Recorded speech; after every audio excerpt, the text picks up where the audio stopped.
اور آخری قسط داخل کرنے کی آخری تاریخ 19 جون ہے۔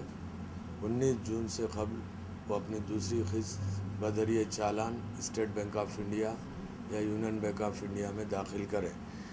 دوسری قسط عزیزیہ زمرے کے عازمین کے لیے جملہ جو رقم ہے وہ 2,35,150 ہے گرین زمرے کے لیے، جس میں سے 81,000 کی رقم پہلی قسط کے طور پر داخل کی گئی تھی۔ اب جو دوسری قسط ہے وہ 1,54,150 روپے داخل کرنا ہے۔ اسی طرح عزیزیہ زمرے کے لیے جملہ رقم 2,01,800 ہے۔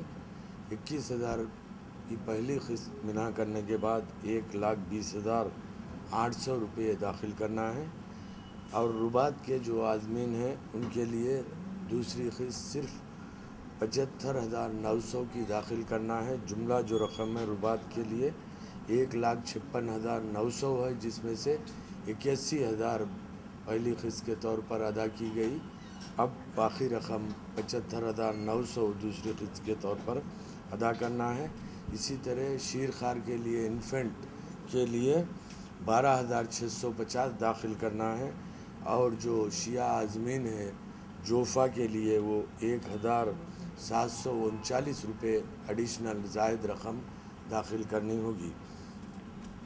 اس کے علاوہ قربانی، اگر کوئی قربانی اسلامک ڈیولپمنٹ بینک کے ذریعے یا سینٹرل حج کمیٹی کے جانب سے ادا کرنا چاہتے ہیں ان کو 8,000 روپے زائد رقم داخل کرنا ہے۔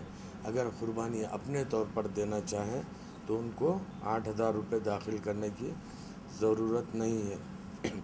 اب کہ اس مرتبہ ریال کا جو ریٹ فکس کیا گیا ہے وہ ہے 17.49 ریال کا ریٹ فکس کیا گیا ہے۔